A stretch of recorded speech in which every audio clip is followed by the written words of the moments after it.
Dans le but d'informer la population témiscamienne sur les différentes mesures prises dans le monde municipal pour s'adapter au contexte de pandémie du coronavirus COVID-19, voici Mme Claire Bolduc, préfète de la MRC de Témiscamingue. Bon vendredi, Claire Bolduc. Bonjour Yves, ça va bien? Ça va très bien, ma chère. Ça va bien, c'est une belle journée, il y aura une belle fin de semaine, alors que demander de plus? Aux portes du week-end. Aux portes du week-end. Juin, mois de l'eau, ma chère. Juin, mois de l'eau, vous en avez parlé ici sur les ondes de CKVM et je tenais à le souligner également parce que les municipalités s'investissent beaucoup et les municipalités du Témiscamingue ne font pas exception, tant pour la qualité de l'eau potable, pour la protection des sources d'eau potable, que pour la surveillance et le traitement des eaux usées domestiques. Okay. Alors, c'est important.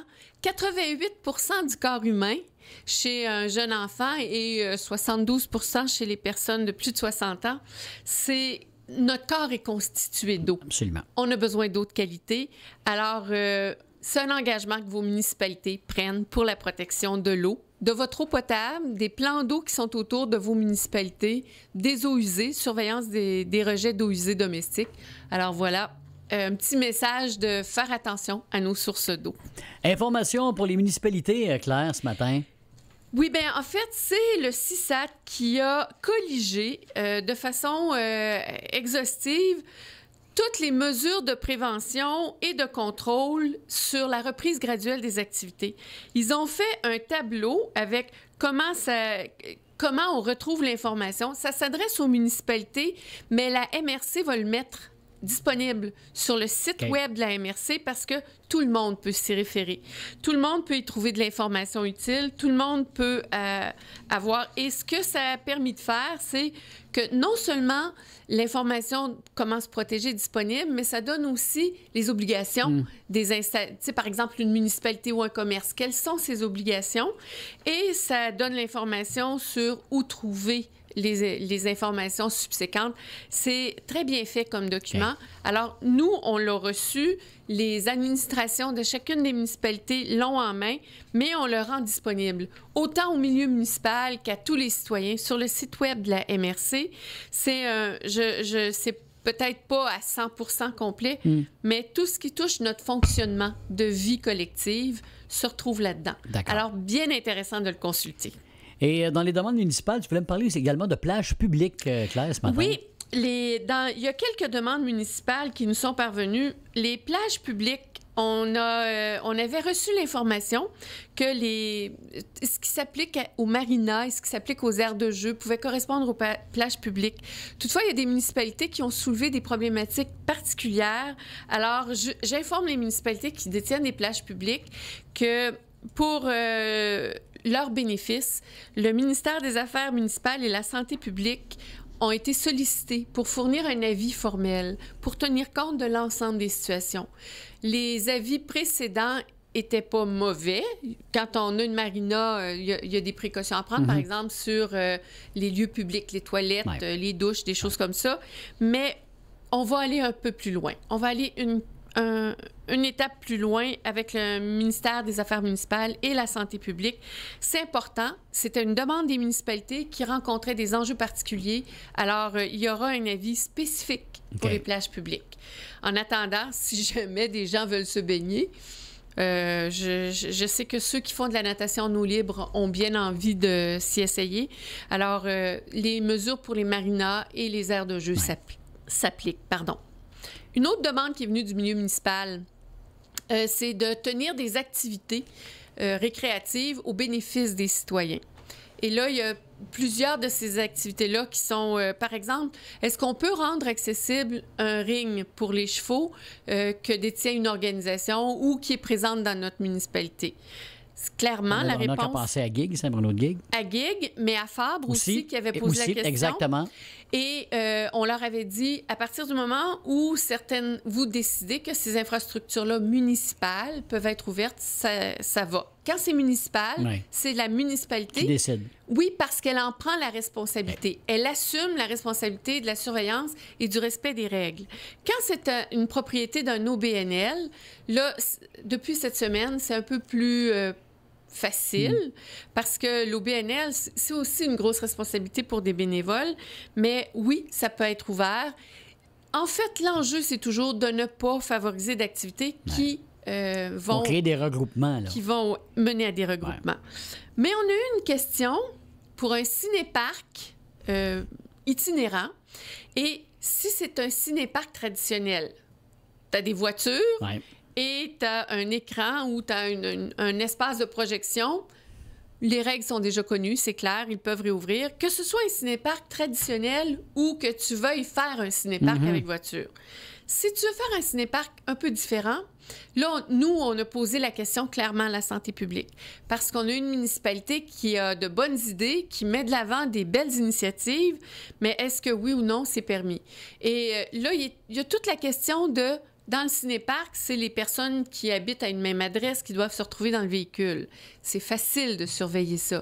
Dans un espace à air ouverte, même à l'extérieur, de quelle façon tu contrôles les regroupements pour qu'ils respectent les autres directives? C'est ça. Et dans le contexte, on a clairement transmis les questions à la direction de la santé publique parce que faut rappeler que c'est toujours des... C'est pas l'activité en tant que telle, c'est toutes les occasions qui mènent à des regroupements ou à des attroupements ou à des rassemblements. C'est à ça qu'il faut être attentif. Exact. Parlant de regroupements et d'attroupements et de... Hier, on a annoncé la reprise progressive des sports d'équipe. Quel plaisir, quel plaisir. Soccer, entre autres, baseball. Soccer, baseball. Pour le moment, c'est l'entraînement individuel. Et ça va conduire à la prestation de jeux dans quelques semaines. On parle de 15 ou 19 juin. Exact. Alors, ça a été annoncé. Maintenant, comme je l'ai fait hier, je me fais un devoir de vous dire que ce soit vos comités de loisirs, que ce soit les organisations, à partir du moment où c'est annoncé, peut-être qu'il y a un délai. Quand ils reviendront à la charge, donnez-leur le temps de bien faire les choses. Ils veulent bien vous servir. Les camps de jour, les fameux camps de jour. Volte-face pour les camps de jour. Et on a reçu, alors, 2 éléments.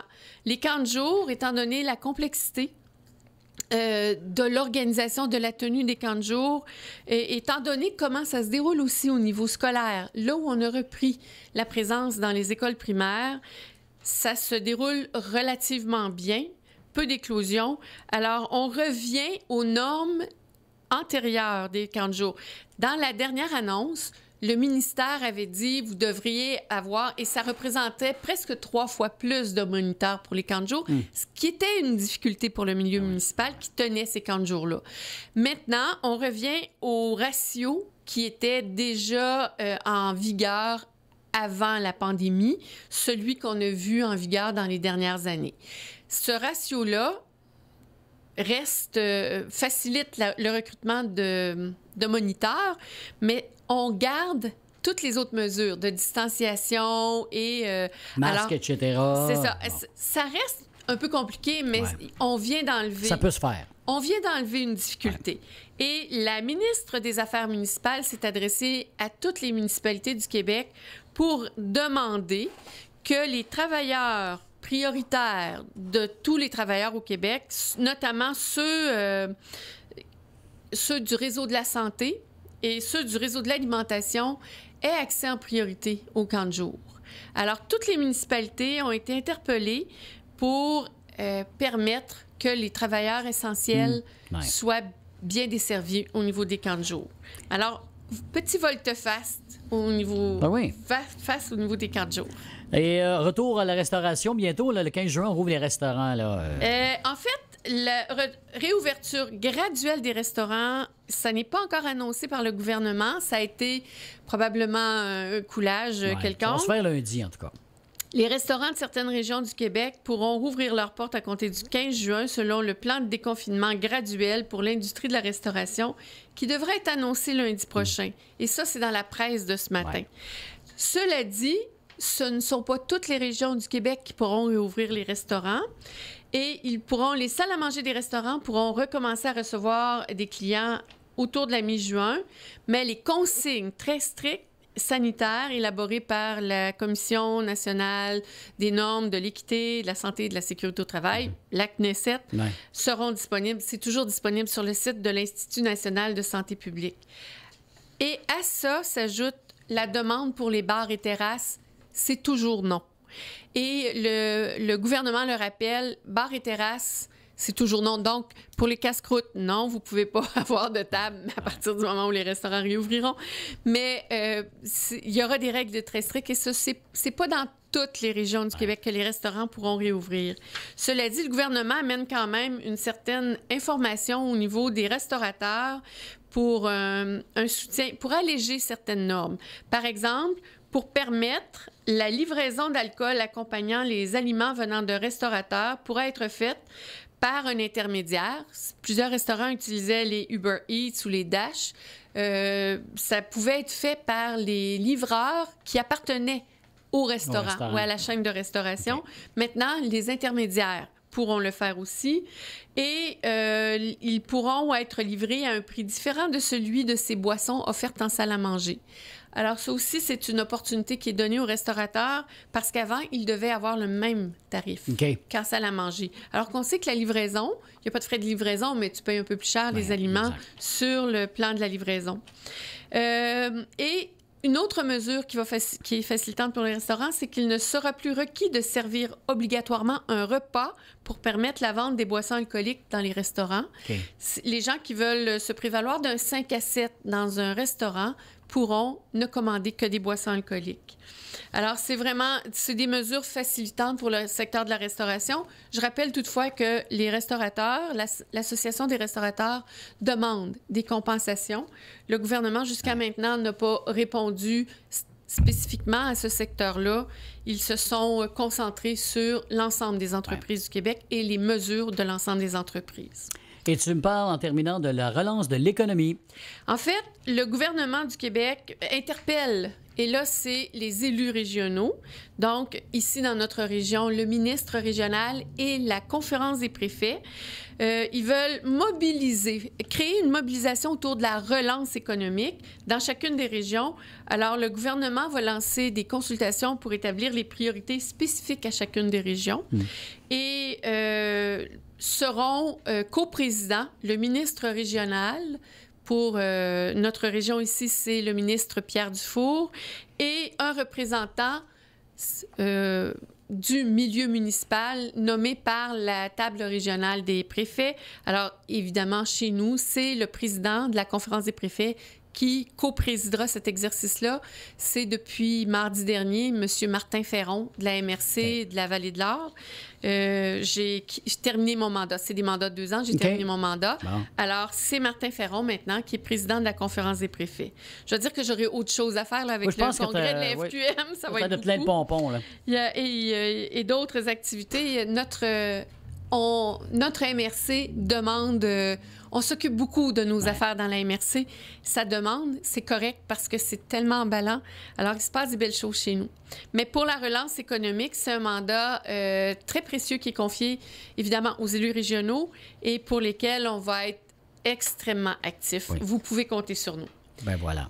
Et voilà, les nouvelles du jour. Sur ce, moi, je vais vous souhaiter une très belle fin de semaine. On vous souhaite d'en profiter. Restez en santé tout le monde et on respecte les consignes sanitaires et de distanciation physique. C'est important, c'est pour notre santé à tous. Alors, bonne fin de journée. Merci Claire. Merci Yves.